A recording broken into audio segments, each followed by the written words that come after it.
Hola, mi nombre es Samuel Orrico, pastor de Nova. Nova es una iglesia cristiana en Jalapa, Veracruz, y nuestro propósito principal como iglesia es reunirnos alrededor de la palabra de Dios.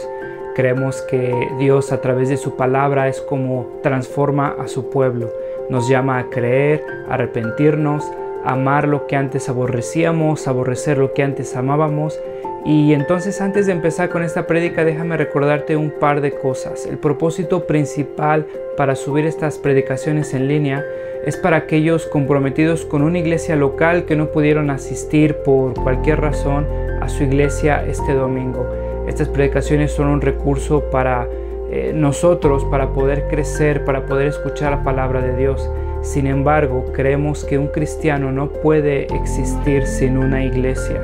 Creemos que el contexto bíblico en el cual el cristiano crece y se sustenta como cristiano por la gracia de Dios es a través de su iglesia local, sometiéndose a un liderazgo local, amándose unos a otros, sirviéndose unos a otros, perdonándose unos a otros. Un cristiano no puede vivir su vida cristiana simplemente consumiendo predicaciones en una pantalla de su televisión, de su computadora. Entonces te animamos a comprometerte con una iglesia local. Si no pudiste asistir a una iglesia este domingo, nos da gusto que estés viendo este video. Disfrútalo, nuestra oración es que te sea de bendición.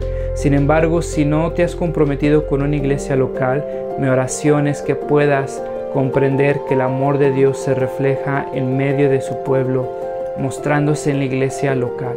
Nuestra oración es que Dios siga transformando nuestro país, que el Evangelio siga siendo proclamado, que la sana doctrina siga expandiéndose en nuestras iglesias y cada vez más cristianos podamos adorar a ese Dios soberano que nos ha mostrado su gracia a través de Cristo a pesar de lo que somos. Esta semana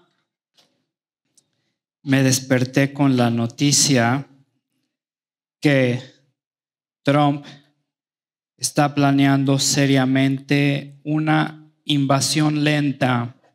No sé si ustedes lo leyeron también. La cuestión de aranceles y pues bueno. Entonces yo me puse a pensar, yo creo que mis hijos me abandonan.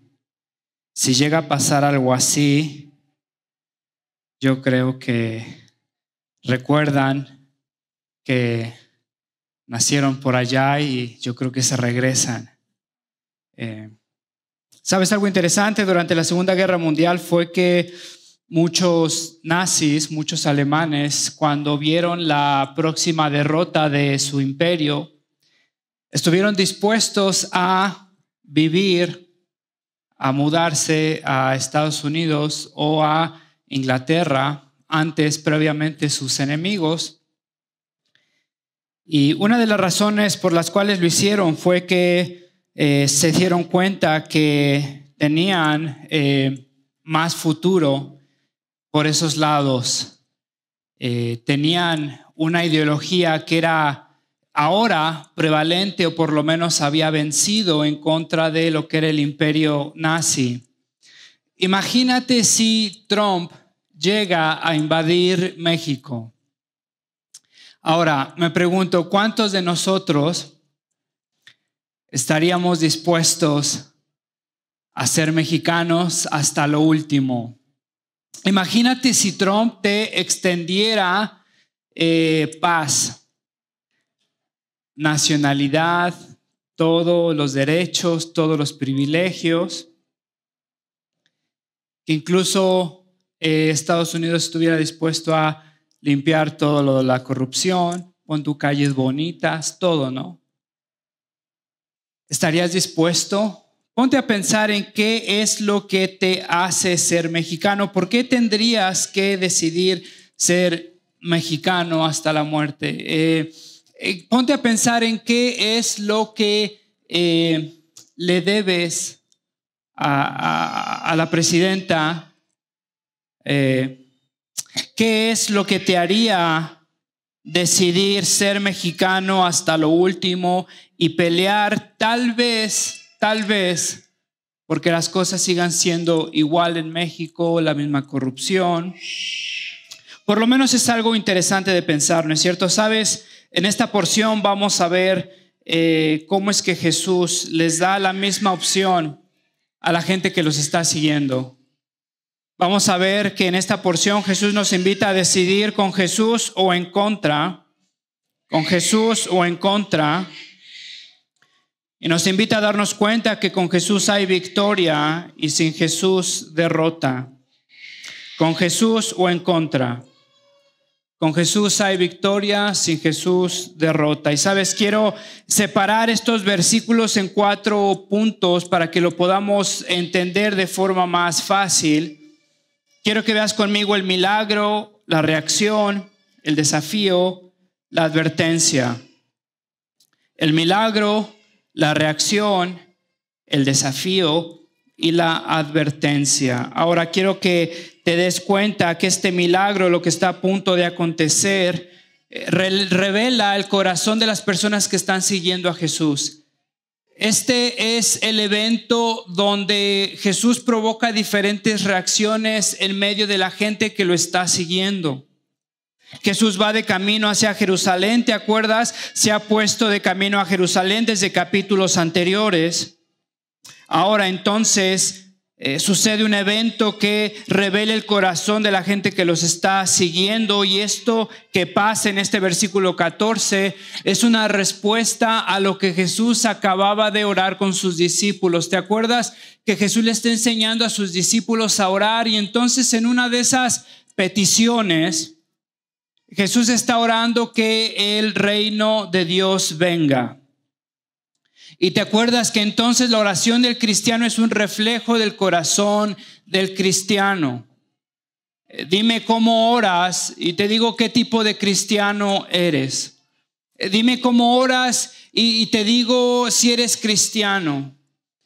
Jesús le enseña a orar a sus discípulos, y en una de esas peticiones, ¿te acuerdas? Está este anhelo que venga tu reino. Y te acuerdas que habíamos visto que era la justicia desplegada de Dios, la justicia visible, tangible, permanente. Era la victoria que Jesús había conseguido en la cruz, y entonces era entonces el imperio de Jesús reinando para siempre. Y era el anhelo de cada cristiano, que venga tu reino, que Dios acabe, que aniquile con la injusticia que está en mi corazón, que está fuera de mi corazón, porque queremos ver su reino.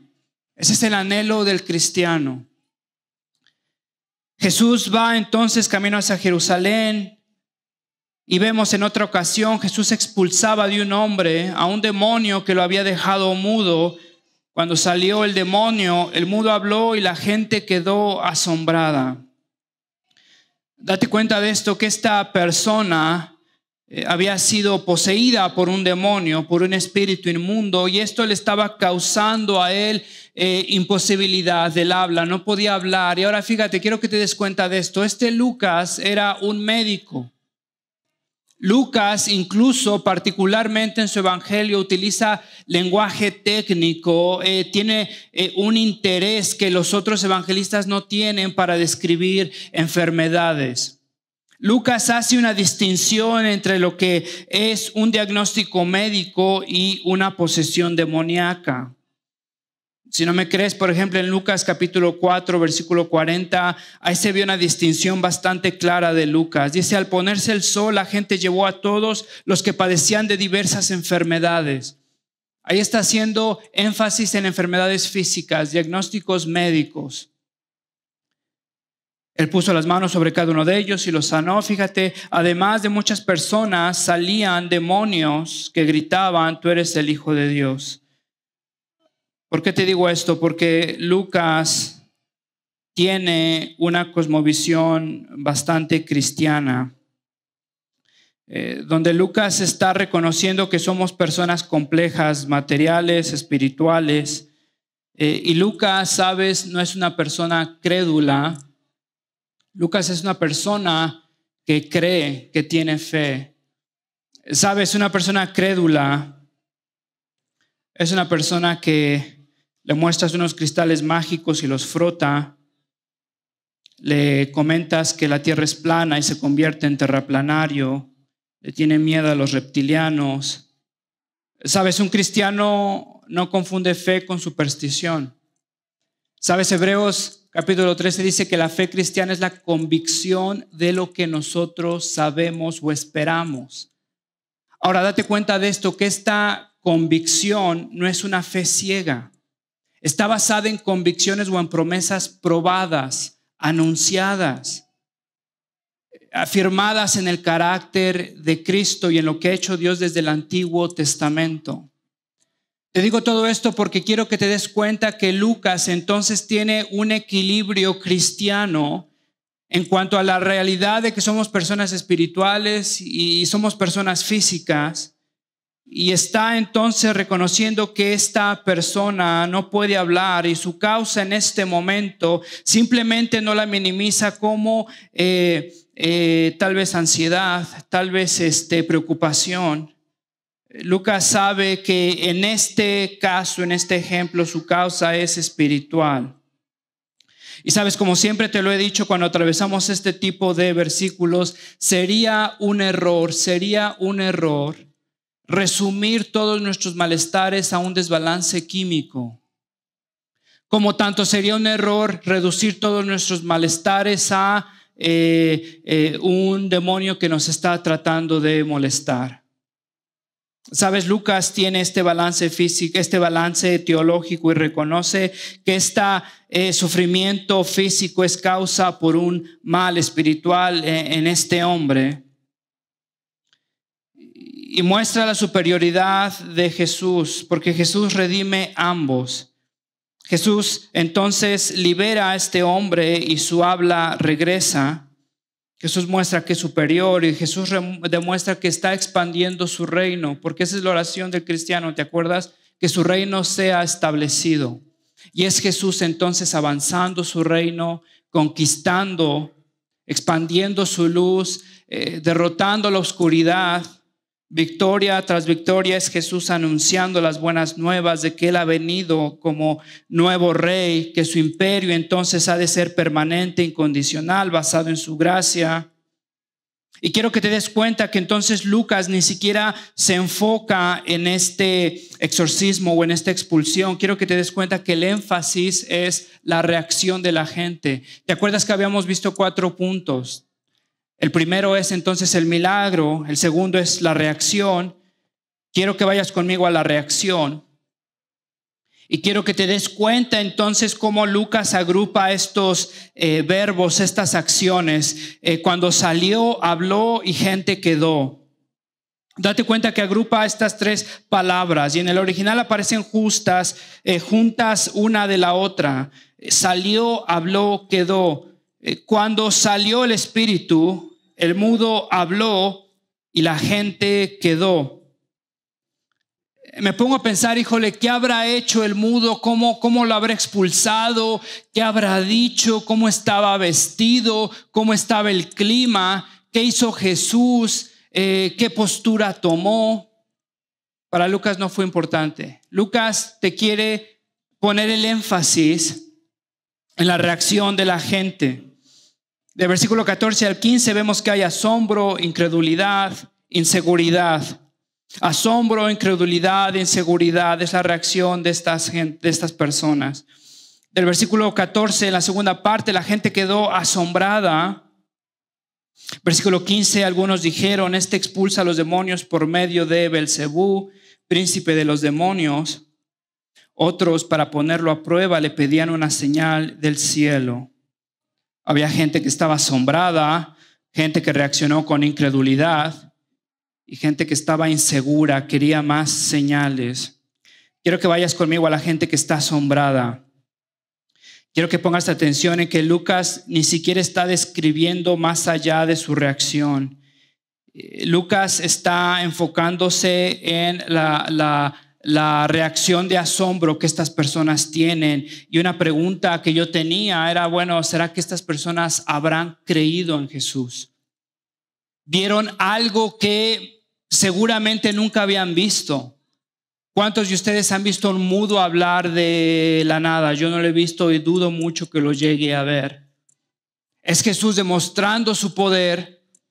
Estas personas acaban de ver a una persona que era incapaz de hablar, que tenía a un espíritu inmundo, y entonces Jesús lo libera, lo expulsa, y estas personas quedan asombradas. Y Lucas no nos comenta más allá de esto. Y Lucas entonces está diciéndonos o está sugiriéndonos que esta reacción era irrelevante, que su asombro no los llevó a tomar ninguna decisión. Un ejemplo de esto es, por ejemplo, los versículos 27 y el 28. ¿Te acuerdas? Una mujer que estaba emocionada en este pasaje, ve todo lo que está pasando, ve todo lo que la gente está viendo junto con ella, está emocionada, y entonces fíjate, versículo 27 dice: dichosa la mujer que te dio a luz y te amamantó. La Reina Valera, la nueva versión, la nueva Biblia de las Américas, dicen: dichosa la matriz y dichosos los pechos que te amamantaron. Date cuenta de esta mujer emocionada, está asombrada, no lo podía creer. Ahora fíjate, ¿cuál es el objeto de adoración de esta mujer? Es la matriz y los pechos de María. Date cuenta que la emoción sin convicción o sin teología no son suficientes. Esta mujer estaba asombrada junto con los demás, y al parecer su asombro no la llevó a tener fe. Tenía muchas emociones, pocas convicciones. Esta mujer estaba conmovida de lo que Dios hacía, y en su desborde grita: dichosa la mujer que te dio a luz, dichosa la matriz, dichosos los pechos que te amamantaron. ¿Sabes? ¿Estamos con Jesús o en contra de Jesús? Y para estar con Jesús te diría que tus emociones no son suficientes. Esas emociones deben de estar arraigadas en convicciones. Y esas convicciones no pueden sino movernos a tener emociones cristianas. Pero si nuestra vida espiritual se basa en emociones sin convicciones, el objeto de nuestra adoración te diría que se transferiría a cualquier otra cosa menos al objeto de lo que debería de ser nuestra adoración. Y sabes, he conocido en mis pocos años de cristiano tantas personas que tienen muchas emociones sin convicciones, y te diría, la mayoría de ellas ya ni siquiera se reúnen en una iglesia, porque tienen una emoción desbordante, vibrante. Y cada vez que llega la prueba, cada vez que llega la tentación, cada vez que tenemos la oportunidad de estar con Jesús o en contra de Jesús, esas emociones no son suficientes para movernos, para mantenernos, para levantarnos.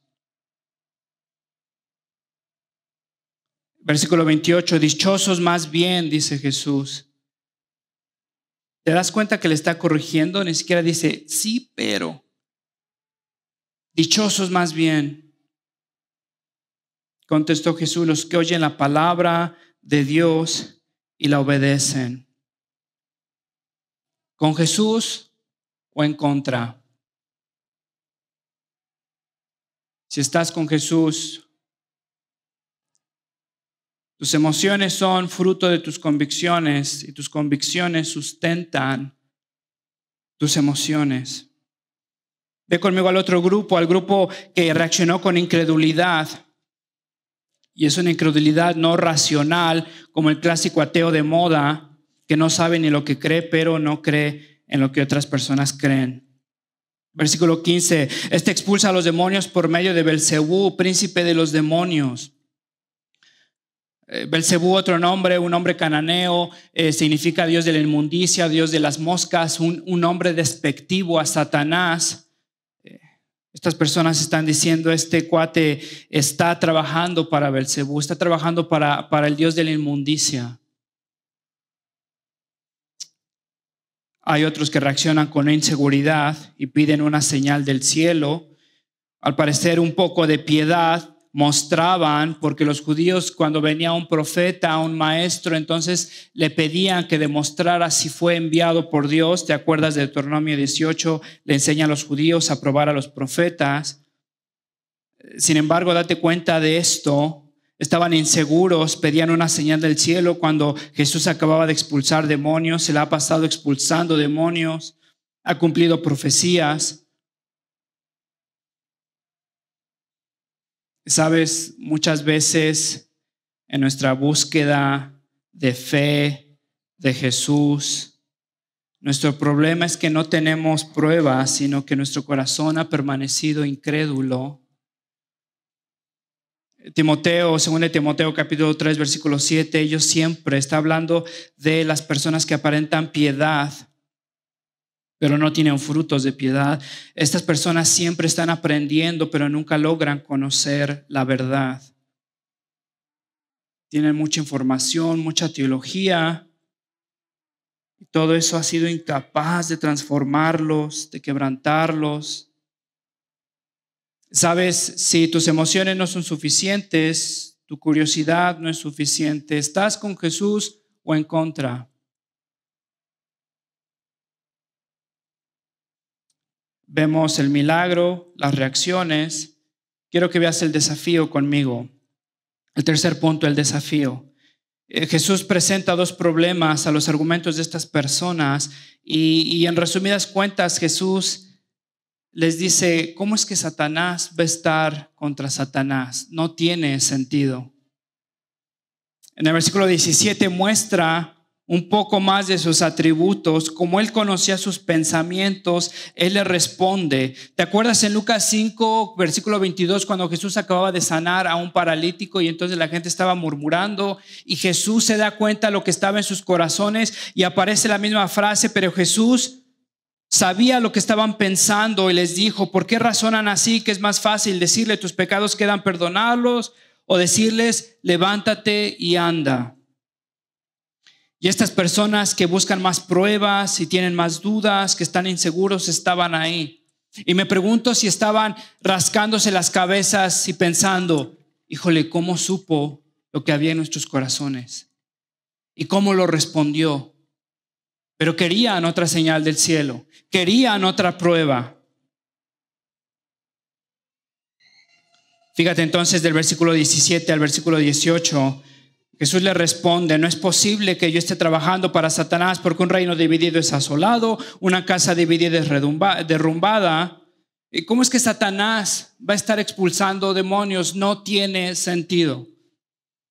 No tiene sentido que Satanás esté utilizando a Jesús para ir en contra de Satanás. Lo que está diciendo Jesús no es complicado, ¿cierto? Hasta aquí creo que estamos bien. La otra cuestión que tenía Jesús era que si Satanás hace milagros y es capaz de ir en contra de su propio reino, entonces las demás personas que aparentemente estaban haciendo milagros, entonces esas personas que eran los hijos de los judíos, los maestros judíos que estaban ahí alrededor, si Satanás es capaz de ir en contra de su propio reino, si lo que están diciendo que es ilógico puede ser, entonces las demás personas que aparentemente están haciendo milagros también están trabajando para Satanás. Ahora bien, si yo expulso a los demonios por medio de Belcebú, los seguidores de ustedes por medio de quien los expulsan. Pero si expulsa a los demonios con el poderoso dedo de Dios, eso significa que el reino de Dios ha llegado a ustedes. En otras palabras, quiero que te des cuenta que Jesús los está poniendo en una esquina. Jesús hace este milagro, provoca diferentes reacciones en estas personas, tienen diferentes dudas, diferentes problemas, diferentes argumentos en contra de Jesús, y Jesús responde cada uno de estos argumentos y Jesús los deja con esa opción, con Jesús o en contra. Ahora, te había dicho al principio que este pasaje nos enseña que es con Jesús o en contra, y nos enseña que con Jesús hay victoria y en contra de Jesús derrota. Quiero que vayas al último punto conmigo y quiero que veas ¿cómo es que no nos da opción? Del versículo 24 al 26 vemos la advertencia. ¿Te acuerdas entonces los puntos? Hemos visto el milagro, la reacción, el desafío, la advertencia. Quiero que vayas conmigo al último punto, la advertencia. Del versículo 24 al 26, Jesús habla de esta historia que no sé cuántos de ustedes entienden, no sé cuántos de ustedes la han leído, no sé cuántos de ustedes han tenido la curiosidad para investigar qué es lo que significa o se han inventado sus propios significados. Puede ser. Fíjate, del versículo 24 al 26, Jesús nos habla que un demonio ha sido expulsado de una persona, ¿va?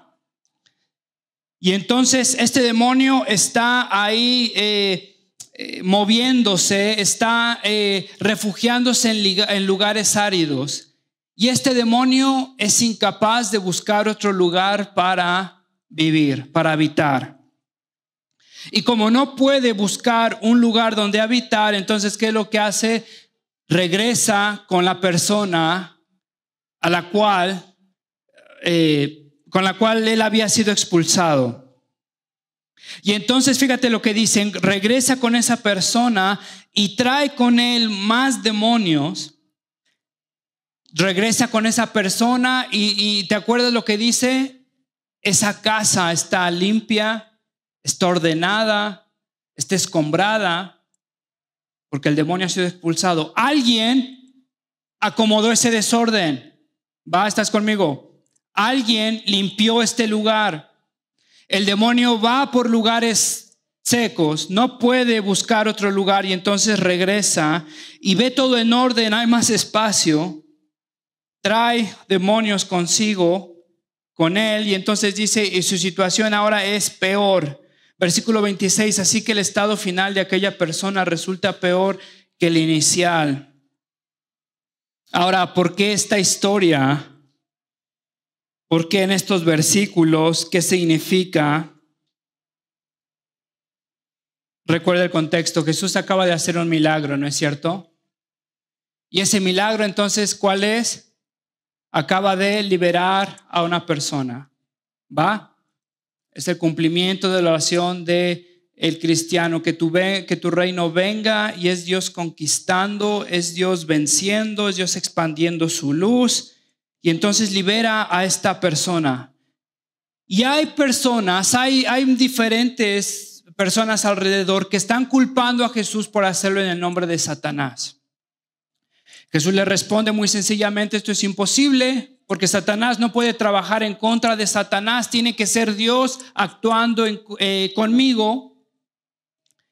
Pero también reconoce que hay personas aparentemente que están igual liberando, que están exorcizando. Y hace un comentario y dice, bueno, si entonces es posible que Satanás trabaje en contra de Satanás, bueno, ¿qué onda con los que ustedes están apoyando, que aparentemente están igual haciendo milagros? Y nos pone esta historia, ¿va? Ahora quiero que te des cuenta que esta historia nos habla que Jesús es singular, es superior, y que Jesús va más allá de apariencias temporales. Quiero que te des cuenta de esto, que es imposible que esté hablando de una persona genuinamente, verdaderamente convertida. Sabes, muchos cristianos andan por ahí como que viviendo con miedo, y yo te diría que es más superstición que fe, y se necesitan disculpar con el Espíritu Santo y necesitan estudiar más su Biblia. Porque sabes, una de las promesas que tenemos en el Evangelio es la redención que Dios nos ha dado y la seguridad que tenemos por medio del Espíritu Santo. Efesios capítulo 1, versículo 3. Y entonces nos dice que el Espíritu Santo es las arras de la promesa, es el sello que Dios ha dado a su pueblo. Y ese sello entonces anuncia que le pertenecemos a Dios, que Cristo nos ha reclamado, que Cristo nos ha rescatado, nos ha liberado. Ahora, si tú me dices que un cristiano entonces puede ser poseído por un demonio, necesitas reforzar tu teología del Espíritu Santo. Porque el Espíritu Santo que tienes, pues se muestra un poco inepto si no puede entonces proteger al pueblo de Dios de la promesa que Dios le ha hecho. Ahora quiero que te des cuenta de esto. Jesús está hablando de cambios aparentes temporales. Y Jesús está hablando del cambio particular único que Él es capaz de hacer y nos está preguntando, ¿estamos con Jesús o estamos en contra? Con Jesús hay victoria, en contra de Jesús, derrota. Te diría que es posible aparentar beneficios espirituales, aunque de forma temporal, que lleguen a pasar como verdaderos frutos del Espíritu.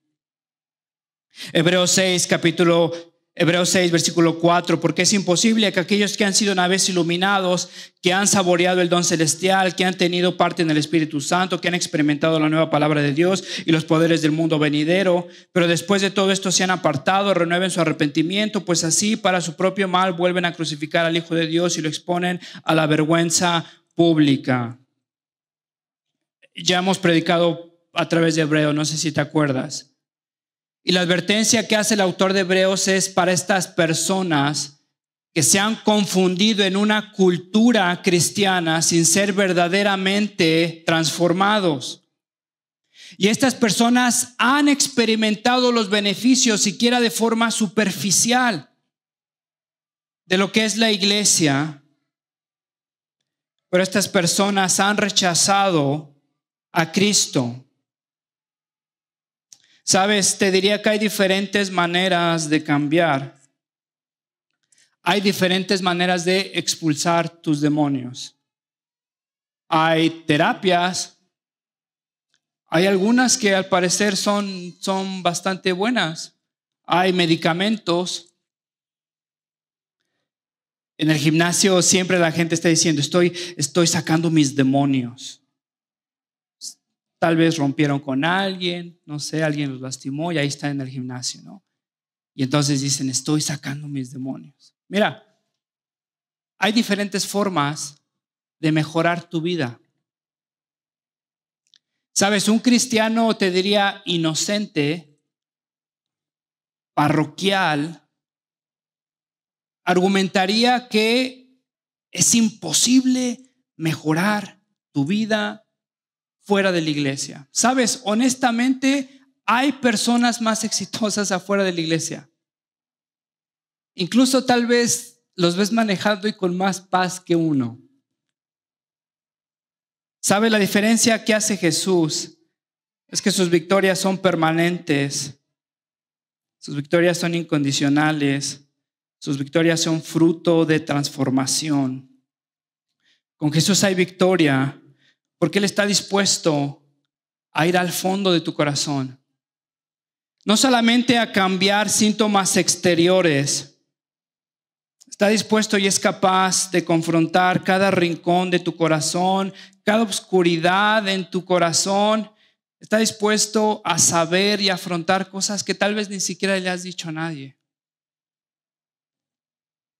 Sabes, y en su promesa de establecer su reino, lo ha de hacer en cada rincón de tu corazón. Sabes, y la obediencia que un cristiano muestra no son manzanas engrapadas a un árbol, son frutos dados muchas veces lento, pero continuo, de lo que Dios ha hecho en nuestros corazones. Sabes, un error, tal vez esto lo sé porque mis papás son médicos, pero un error que muchas veces cometemos es tratar el dolor sin ver la causa del dolor. Y tal vez entonces uno de mis hijos tiene fiebre y para mí lo más práctico es darle ahí un analgésico, no sé, desinflamatorio y ver qué onda, ya para que dejen de estar llorando, para que me dejen de molestar. Pero sabes, los analgésicos solamente curan lo exterior. Y mientras no veas cuál es la causa de la infección, vas a estar y siquiera quitándole a tu cuerpo esas señales de peligro. Vas a quitarle a tu cuerpo aquellas alarmas que tiene para decir que algo está mal. Y sabes, mientras no cures la raíz de ese problema, la infección, por más analgésicos temporales, y entonces, ¿qué hacemos? Desechamos a la iglesia porque el cristianismo no sirve. O no has dejado que Jesús te lleve a las profundidades de tu propio corazón, confronte tu pecado, te quebrante, te redima. ¿Sabes? Solo Jesús puede hacerlo completamente. Fíjate lo que dice el versículo 21 al 23. Cuando un hombre fuerte y bien armado cuida su hacienda, sus bienes están seguros. Pero si lo ataca otro más fuerte que él y lo vence, le quita las armas en que confiaba y reparte el botín. Versículo 23. Una vez más, el que no está de mi parte está contra mí, y el que conmigo no recoge, esparce. En otras palabras, el que conmigo no está, pierde, no gana nada, es derrotado. Es interesante esta parábola que nos dice una vez más: con un hombre fuerte y bien armado cuida su hacienda, sus bienes están seguros. Pero si lo ataca otro más fuerte que él y lo vence, le quita las armas en que confiaba y reparte el botín. ¿Te acuerdas que estaba hablando de un hombre de un demonio que sale y después regresa? ¿Te acuerdas que Jesús estaba hablando en el versículo 14 de que él libera a un hombre endemoniado? Ahora, ¿quién crees que haya sido más fuerte? ¿Jesús o el demonio?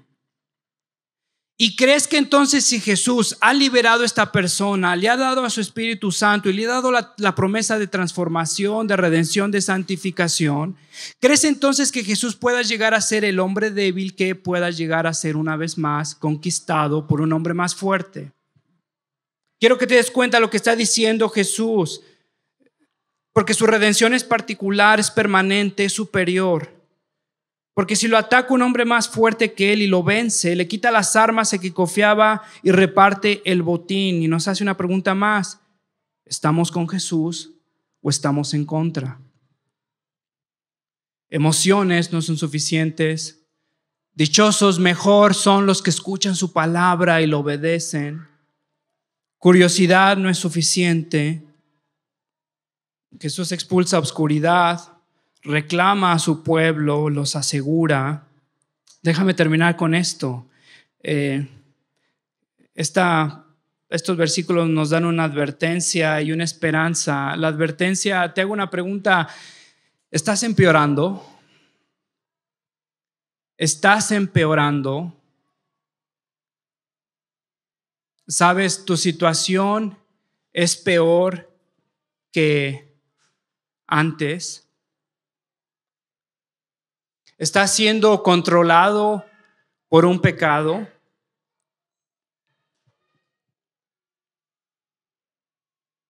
Si es así, necesitas preguntarte honestamente si no serás llevado por puras emociones, por pura curiosidad. Si no has experimentado cultura cristiana de forma superficial.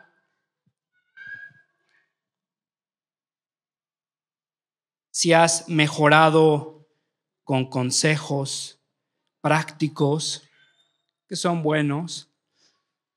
Si has mejorado con guías con aire cristiano, con sabiduría con aire cristiano, y la has aplicado en tu vida y has mejorado tal vez por un buen tiempo, y después enfrentas dificultad y después empeoran las cosas y ahorita estás totalmente controlado por lo que antes estabas peleando. Una pregunta bastante honesta para todos nosotros: ¿estamos empeorando en nuestra vida cristiana o en lo que pensamos en nuestra vida cristiana? Y si en verdad estamos empeorando, ¿qué nos hace pensar que la promesa de Dios de victoria permanente es real en nosotros?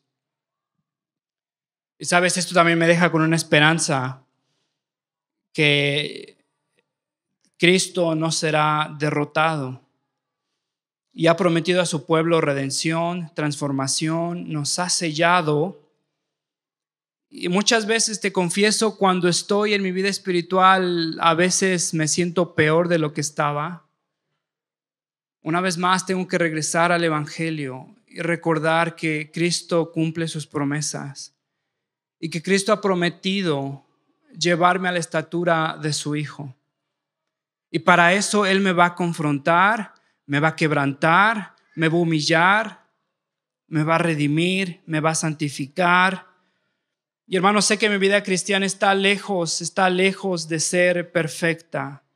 Y te lo confieso, hay veces que en verdad, aparentemente me siento peor de lo que estaba antes. Pero sabes, este pasaje me da esperanza, que es Cristo y su victoria, que es permanente, incondicional. Y eso, te digo, me da fuerzas para levantarme, para arrepentirme, para aferrarme a su gracia, para ir a ese trono de gracia, porque no tenemos un sumo sacerdote incapaz de compadecerse de nuestras debilidades, uno que ha sido tentado en todo, aunque sin pecado. Y no puedo vivir derrotado, porque quiero vivir con Cristo en victoria. Rey victorioso, príncipe de amor, tuya es la gloria, tuyo el honor. Tú nos redimiste de la maldición, tú nos otorgaste plena salvación. Rey victorioso, príncipe de amor, tuya es la gloria y tuyo el honor. Tú nos redimiste de la maldición. Y Señor, tú nos otorgaste plena salvación.